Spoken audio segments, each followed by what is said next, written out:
was a picture where he was laughing. So my dad was an academic. He was very stoic. After losing his father more than 2 years ago, Eric Payne started thinking about his own mortality and his goal to leave a financial legacy to his children, like his father did for him. I now own this house and ultimately will own my parents' house as well. And the same thing financially, I want to be able to transfer real estate and home ownership to my kids. Payne set up a trust, a legal contract outlining how and when his home and other assets will be distributed. But the problem is that if you don't take care of it, you're leaving it as a burden for somebody else to take care of it. Passing down real estate is a key way to build wealth, but it can be problematic when there's no estate plan.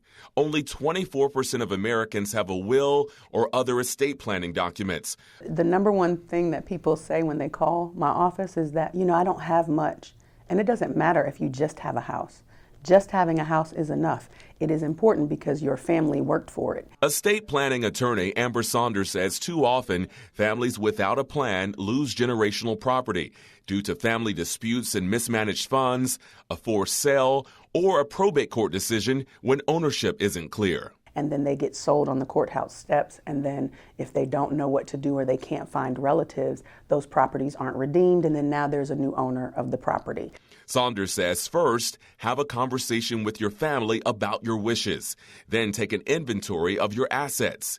In addition to creating a will or trust, which can be expensive, Georgia allows a transfer on death deed, so a property owner can designate who receives a home, avoiding the probate process. It belongs to you, so it belongs to your family, and it should be passed down. No one else should be able to come in and take it. Your estate plan is the last love letter you get to write to your family. You had it. You can't take it with you.